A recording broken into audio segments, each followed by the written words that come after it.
Oi, gente, tudo bem? Bem-vindos à primeira aula de Física do cursinho da Nara dos Palmares, nesse segundo semestre de 2020. Meu nome é Erika Mesquita, eu tenho 22 anos, eu faço licenciatura em Física na USP e moro aqui em Cotia. E bom, dando aqui um contorno aqui de como vai ser as coisas. Eu pretendo dar as aulas de Física aqui nessa plataforma, que fica ali meu rostinho no canto, vocês me vêm falando e me vêm anotando as coisas. E aí, assim, eu pretendo que nessas primeiras 3 semanas eu poste esses conteúdos gravados. E aí, depois disso, a gente vai alternando entre lives e conteúdo gravado. Porque eu preciso também muito do engajamento de vocês. Porque de nada adianta que eu ficar falando se vocês não puderem falar comigo, não puderem tirar suas dúvidas, etc. E como o meu tempo também ele tá muito limitado, não vou conseguir postar conteúdo exatamente toda semana. Então, o que eu pensei também foi por causa disso. Então, uma semana depois desse comecinho, ser uma semana de conteúdo aqui gravado. Na outra semana a gente faz uma live, conversa, tira dúvida, a gente pode resolver exercícios juntos, o que vocês quiserem. Pode ser até outras áreas da física. E, enfim, por que eu fui outras áreas, né? O que acontece? Como eu sou a única professora de física e o tempo tá curto, eu tive que priorizar um conteúdo. E de acordo com o formulário de vocês, acabei escolhendo mecânica, que é o que vocês não tinham visto ainda, e que é muito importante que vocês saibam pelo menos o básico para poder fazer o vestibular. E bom, falando aqui um pouquinho mais sobre mim, sobre esse processo, o terceiro ano foi bem difícil, assim, pra mim, foi um ano muito intenso mesmo, me senti muito pressionada para fazer o vestibular, e é muito cruel que a gente tenha que fazer isso tão cedo, e da forma como o vestibular é feito, né, porque, assim, é uma prova de alternativa, e que aquilo vai definir se você entra na faculdade ou não, sendo que aquela prova não tá medindo conhecimento, sabe? Aquela prova não tá vendo quem é você, seu conhecimento crítico, ele não tá medindo nada disso, sabe? Só tá vendo se você consegue, aplicar uma fórmula e etc. Decorar coisas, né? E isso é muito cruel, isso é muito injusto. E é muito triste que o nosso ensino, ele seja direcionado a isso, né? Assim, o terceiro ano, o ensino médio como um todo, acaba sendo que fica a gente estudar para fazer a prova, né? A gente estudar, decorar coisas para conseguir fazer a prova, ao invés de estudar pra gente se formar como pessoas, pra gente ter o conhecimento. Então, assim, o meu sonho aqui era poder dar uma super aula de física, assim, que eu pudesse falar pra vocês como a física, como a ciência estaria no mundo, na sociedade, que pudesse formar a gente como pessoas. E só que aí não, né? Como a gente tá aqui no contexto do cursinho, vou acabar dando aulas, assim, pra preparar vocês pra que a gente consiga fazer a prova, tudo bem? E é um pouco uma trajetória, né? Que o cursinho popular acaba indo nesse sentido, mas é assim, querendo ou não, é jogar o jogo, né? E, enfim. O meu objetivo aqui é poder dar o meu melhor para que vocês aprendam física, para que vocês possam, então, fazer o vestibular, para só assim, né, que é o vestibular ter acesso à universidade pública gratuita de qualidade, que é um direito de vocês. E, infelizmente, como isso é por meio do vestibular, então, vamos aprender então como é que faz esse vestibular, não é mesmo? Então vamos lá, gente. Vou começar aqui a aula. Gente, pra falar a verdade, é a segunda vez que eu tô gravando essa aula. Eu acabei de gravar e eu percebi que o fato de eu não estar usando o microfone fez com que o som da minha caneta ficasse muito alto conforme eu fosse escrevendo aqui na tela. Então vou ter que gravar tudo de novo, gente. Mas vamos lá, né? Primeiro, então vamos discutir um pouquinho o que é física, tá? O que é física? Essa é uma pergunta que eu já digo logo de cara, não tem resposta, tá bom? Não tem resposta.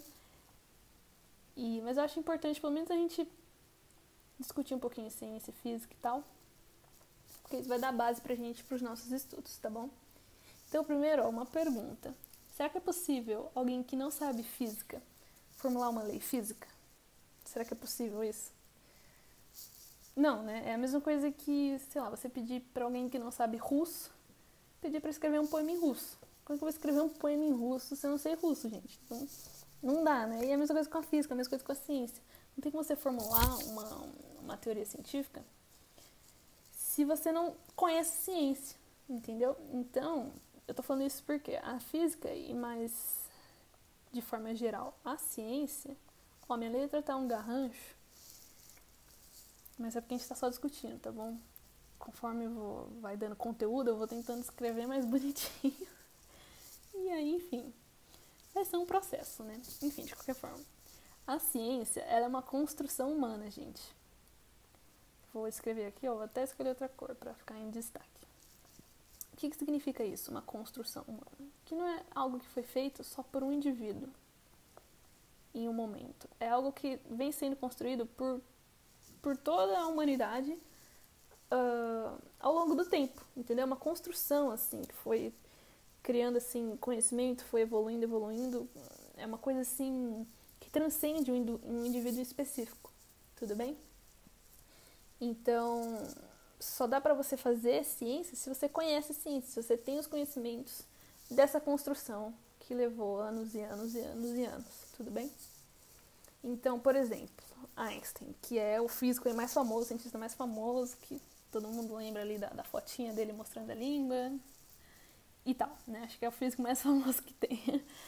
E, por exemplo, a gente, assim, é incontestável que realmente Einstein foi um gênio, cara. Ele formulou lá uns negócios muito loucos que, assim, realmente ele tá de parabéns. Mas, por exemplo, será que ele tivesse vivido 50 anos antes? Será que ele teria sido capaz de formular a teoria da relatividade? Muito provavelmente não, porque ele não teria o conjunto de conhecimento necessário para formular essa teoria, percebe? A mesma coisa Newton, por exemplo, que também é um dos físicos mais famosos. Será que se Newton tivesse nascido 100 anos antes, ele teria conseguido formular a lei da gravitação universal, as leis de Newton, estabelecer a mecânica como foi entendido durante todo esse tempo da mecânica clássica? Muito provavelmente não. Não é que eles não tiveram um papel nisso. Com certeza, eles tiveram um papel crucial, eles foram pessoas extraordinárias. Mas eles conseguiram fazer o que fizeram, né? Conseguiram formular suas teorias porque eles tiveram acesso ao todo o conhecimento que foi construído até lá, entendeu? Então, é sempre bom a gente ter em mente que a ciência é uma construção humana, tudo bem? É uma construção e ela é feita por seres humanos. Então, não tem como falar de ciência sem falar de um contexto histórico, social, tudo bem? Não é uma coisa que existe ali, inalcançável, totalmente alheia da sociedade. Muito pelo contrário, ela funciona com a sociedade. A ciência só existe porque nós, seres humanos, existimos e a construímos. Tudo bem? É importante ter essa noção.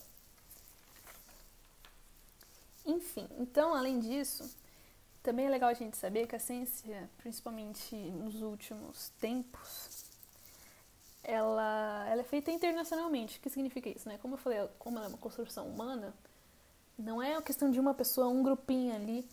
É uma coisa que envolve o mundo todo, né? Que se une, que trabalha em conjunto para construir a ciência, né? Para o objetivo das ciências naturais, pelo menos, que é conhecer a natureza, que é investigar a natureza. Então, assim, a gente tem pessoas de países que estão em conflitos, países que estão em guerra, que trabalham juntas para investigar uma coisa específica da ciência, por exemplo. Ou até aqui, assim, na USP, por exemplo, pega dados de, sei lá, do outro lado do mundo e analisa aqui, por exemplo, ou vice-versa, pega os dados aqui, uma pessoa lá de outro lugar, outro continente, vai usar esses dados, entendeu? Então é uma coisa muito legal que não é uma pessoa, uma região, mas é um trabalho em conjunto que envolve o mundo todo, envolve a comunidade científica, que a gente chama. Enfim, então uma coisa legal também de falar é que quanto mais a gente aprofunda os nossos conhecimentos, mais a ciência vai passando por atualizações, né? Renovações. Então, uma coisa que a gente precisa... Nossa, gente, ficou feio isso aqui, né? Deixa eu refazer. Uma coisa que precisa ficar muito claro é que a ciência, ela é diferente do que de uma verdade absoluta. Tudo bem? A ciência, ela é objetiva. Ela vai dar explicações de algo que tiveram embasamento, tiveram que passar por vários métodos, tiveram que passar por uma análise. Então, ela é uma forma, um tipo de conhecimento bem objetivo, que pode ser ali a melhor explicação sobre aquilo, mas não significa que aquilo vai ser uma verdade absoluta definitiva. E conforme a gente vai desenvolvendo mais tecnologias, vai passando tempo, vai criando novas teorias, vai formulando novas coisas, conceitos antigos que antes eram verdades, a gente vê que não eram tão mais verdades assim, entende? Então, não é só porque a ciência afirma uma coisa que ela é verdade absoluta para sempre, para toda a idade do universo, e não importa, entendeu? É aquilo que se sabe naquele período de tempo. Pode ser que mais pra frente se descubra outra coisa, entendeu? Então também é legal a gente ter essa noção, que não existe verdade absoluta em ciência. Bom, e como funciona, né? A ciência é uma atividade humana que está presente em todos os campos da atividade humana, né? E como funciona, gente? Provavelmente vocês já viram sobre isso, não tenho certeza. Eu acho que isso está muito implícito no ensino de ciências desde o fundamental, que é assim, como a ciência funciona? Um método científico. Já ouviram falar sobre isso? Cadê? Método científico. O que acontece? O pessoal costuma ensinar nas escolas que o método pelo qual se faz ciência é um método muito certinho, rígido, assim, tipo uma receita de bolo. Primeiro a gente observa algum fenômeno, então observa, aí a gente cria, formula uma hipótese, aí a gente testa a hipótese.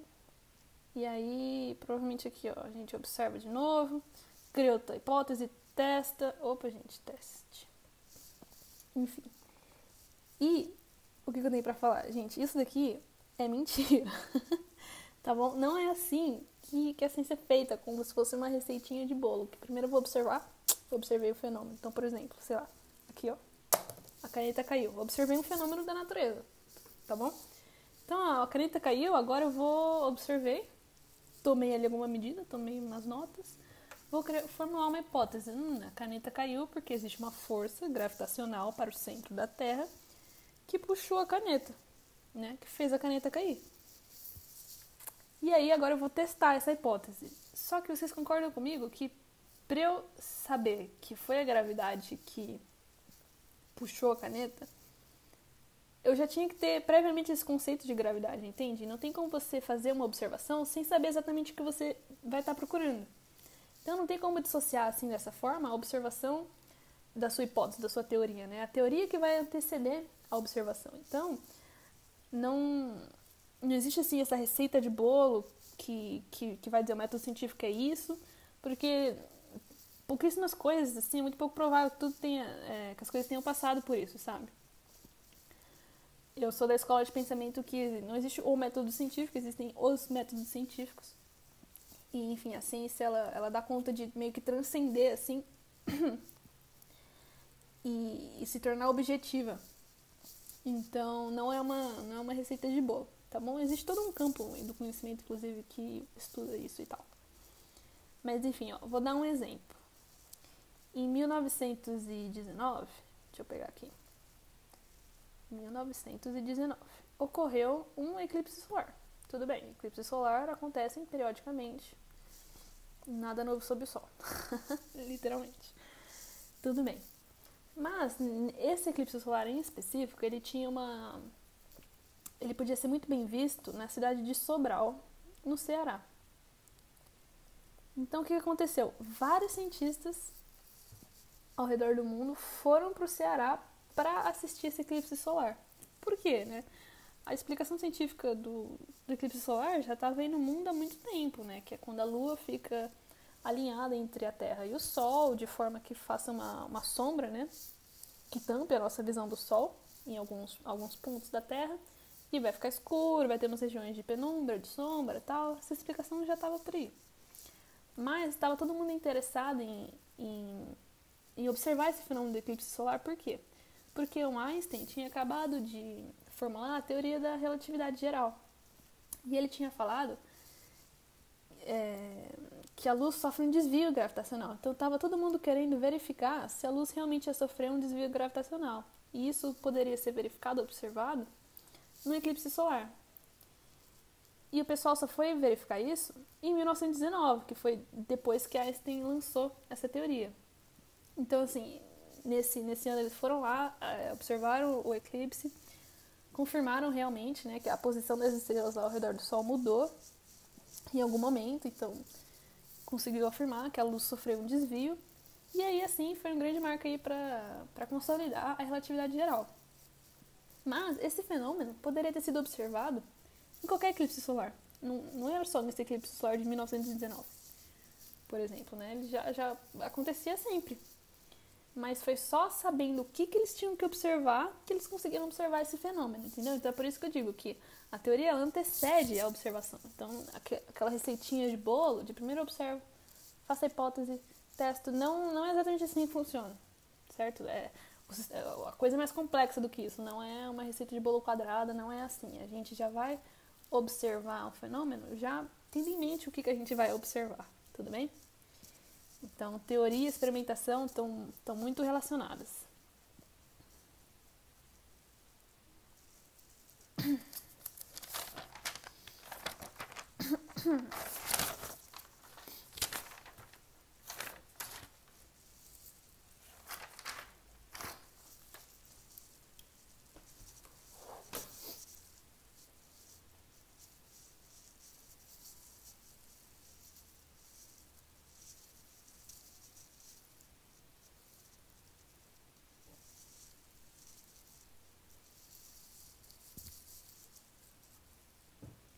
Enfim, e qual que é o objeto de estudo da física, né? A física, ela trabalha com o que pode ser medido.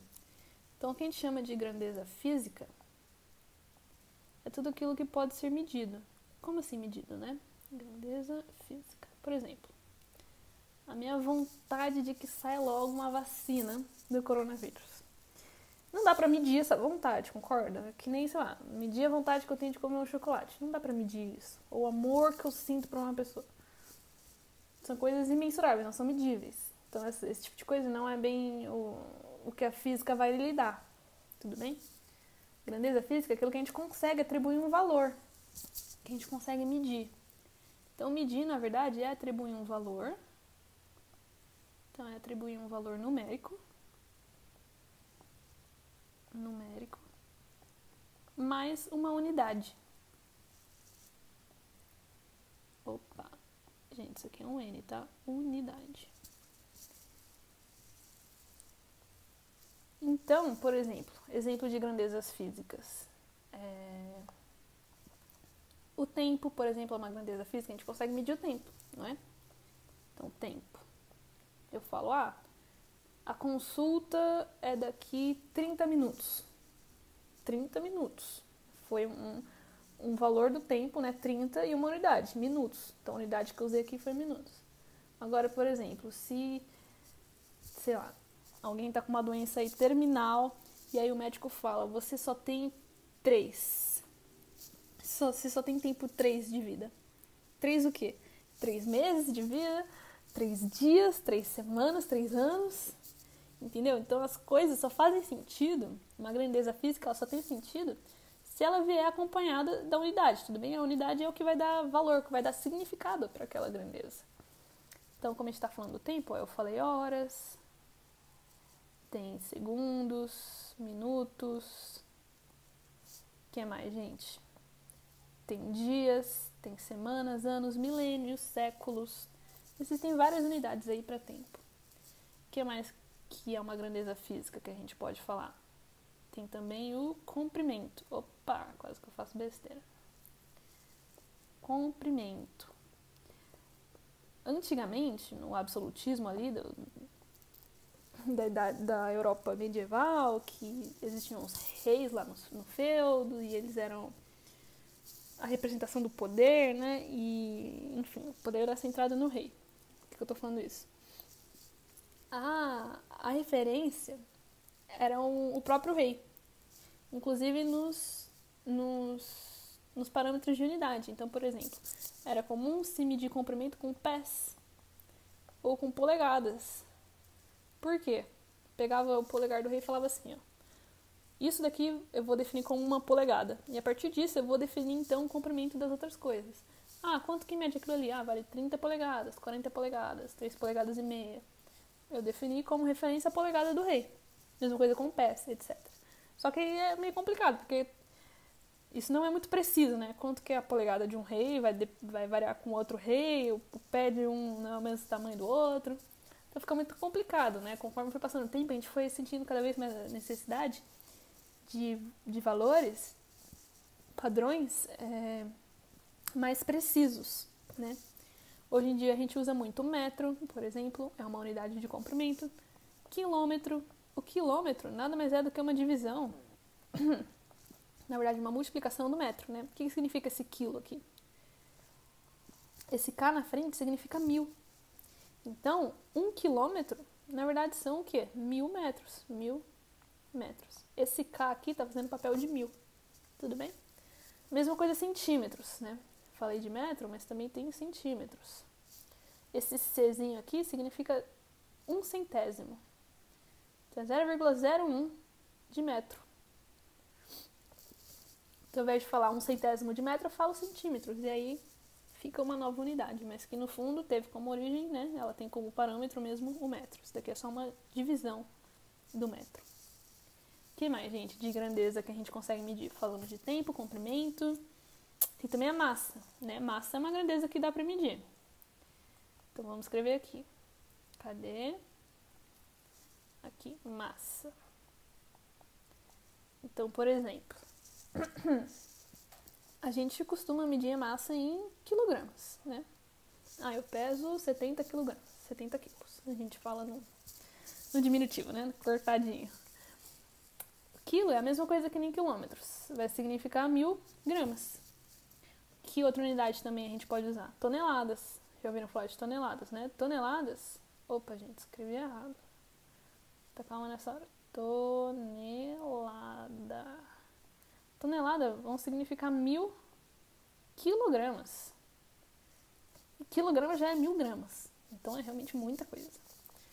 Mas existem também outras unidades de massa, como por exemplo, libra.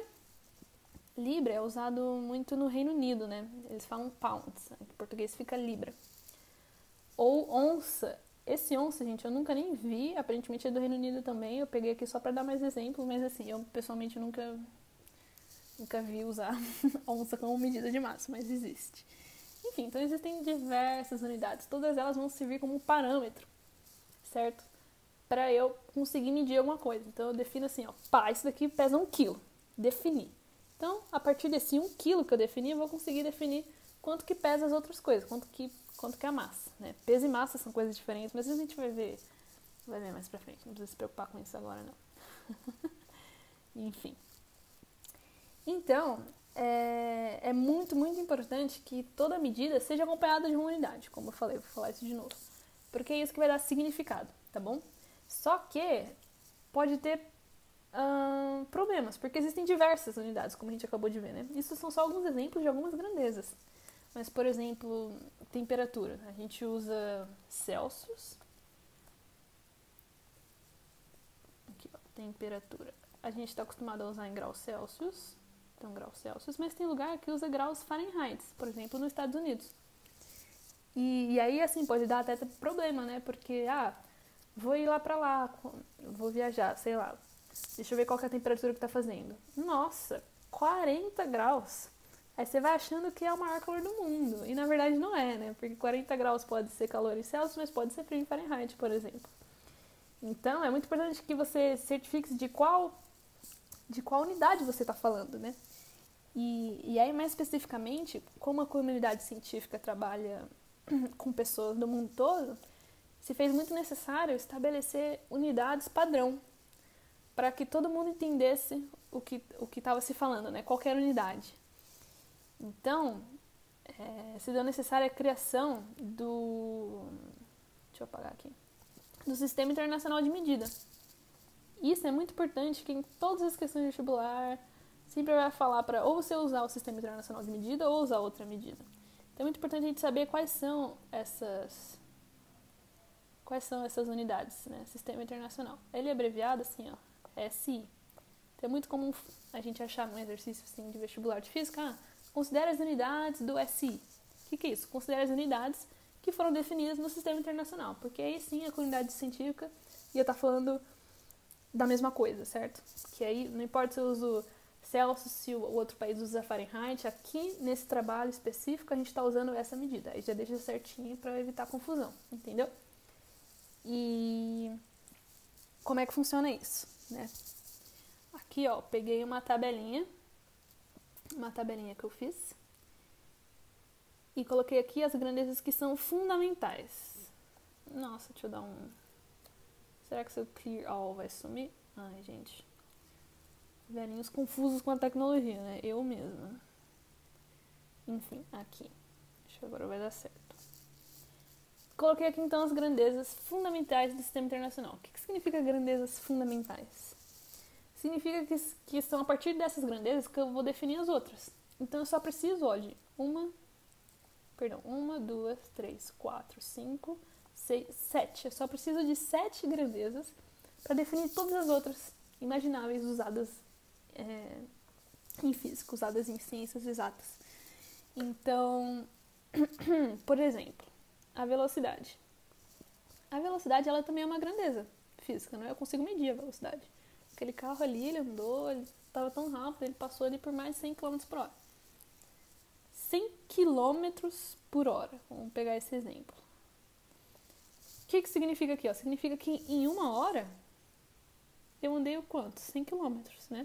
Então a velocidade, ela é quanto está variando o meu espaço no tempo. Então em 1 hora eu variei o meu espaço de 100 km. Então a unidade da velocidade vai depender da unidade que eu estou usando do comprimento e vai depender da unidade que eu estou usando de tempo. Se eu estiver usando comprimento em quilômetros e o tempo em hora, então a velocidade vai sair quilômetros por hora. Mas eu posso também usar metros por segundo, ou sei lá, pés por dias, entendeu? Isso depende só da unidade que você está usando de cada grandeza.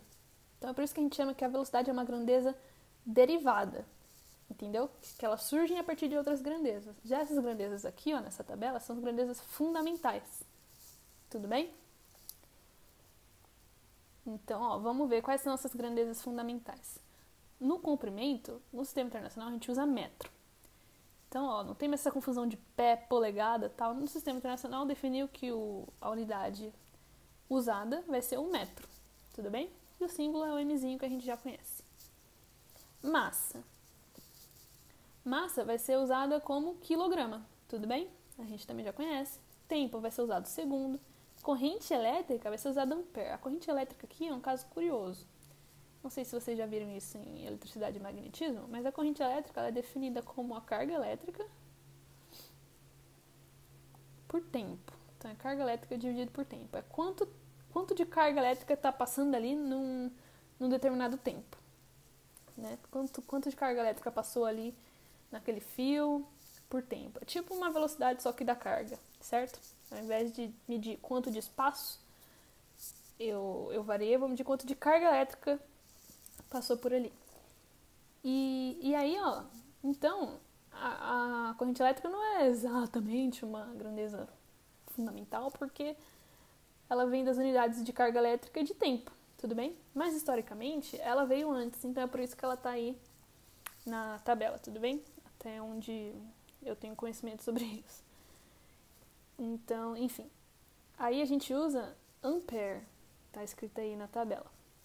Só que, ó, perceba, o nome da unidade tá tudo em minúsculo, tá bom? Porque, assim, ampere é um nome.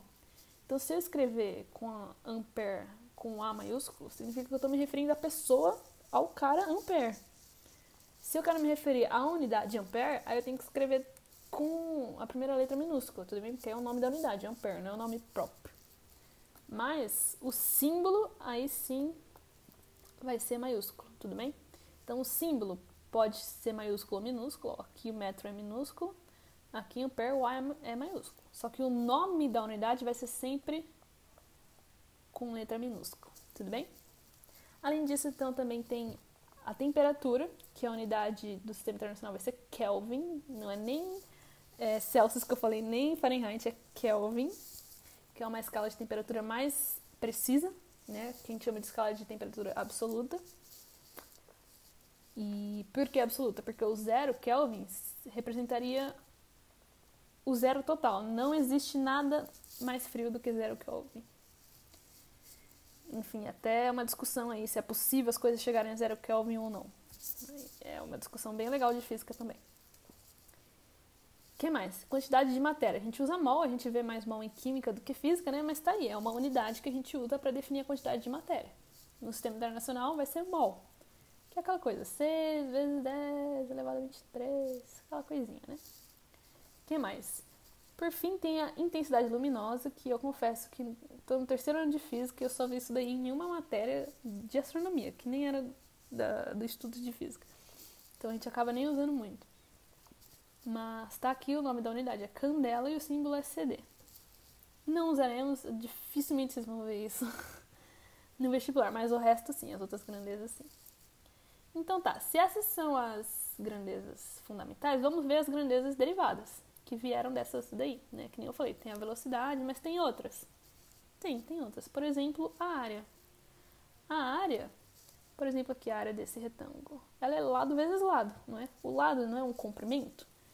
Então, por exemplo, se aqui é 5 metros e se aqui é 4 metros, a área vai ser 4 metros vezes 5 metros. Isso dá quanto? 20 metros quadrados. Então, a área aqui, a unidade da minha área, está em metro quadrado. Percebe? Por quê? Porque aqui eu usei metro, aqui eu usei metro. Multipliquei metro por metro, ficou metro quadrado. Então, a unidade de área vai depender da unidade que eu estou usando de comprimento. Mesma coisa volume. Densidade. Densidade é massa por volume. Então, se eu usar massa em quilograma e se eu usar volume em metro cúbico, a unidade da densidade sai direto, né? É quilograma por metro cúbico. Tudo bem? Mesma coisa a velocidade. Comprimento, o Sistema Internacional falou, é metro. E o tempo é segundo. Então, a velocidade vai ser sempre metro por segundo no Sistema Internacional. Tudo bem? Agora, essas grandezas aqui, ó, seguem a mesma lógica. Só que elas receberam nomes próprios, tá vendo? Ó? Elas não parecem que vieram de outras grandezas, porque ia ficar um negócio muito feio. Aí receber um nome sozinhas para elas. Por exemplo, a gente vai ver mais pra frente do curso. Ai, meu Deus. Deixa eu apagar aqui.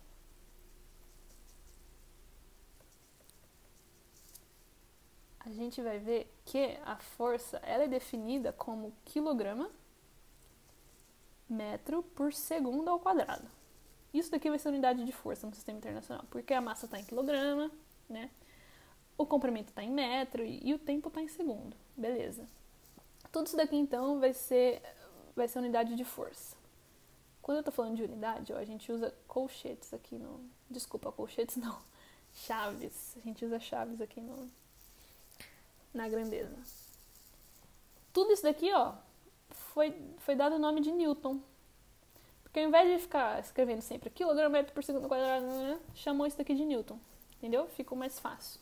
E aí, ó, mesma coisa. Newton com N minúsculo, porque é a unidade, não a pessoa. A mesma coisa com a pressão, a gente chamou de Pascal.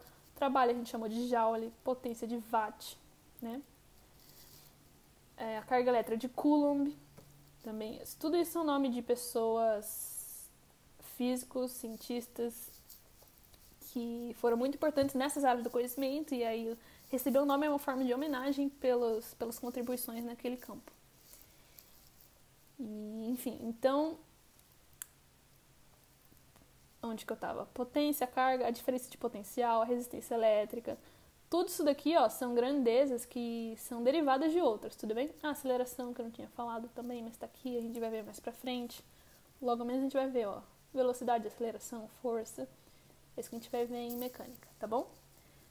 Um pouquinho também de energia a gente vai ver. Já questões como pressão, potência, carga elétrica e resistência elétrica a gente não vê em mecânica. Mas caso vocês estejam estudando esse tipo de conteúdo e quiserem tirar dúvida comigo, podem tirar dúvida, tá bom? Podem trazer essas outras questões de outros assuntos de física na live também, que não tem problema, tá bom? Eu vou tentar ajudar vocês no que eu puder. Enfim, era isso pra aula de hoje, só uma introduçãozinha mesmo, nada muito denso, assim, só pra, enfim, a gente se acostumar aí e tal, dar início ao curso.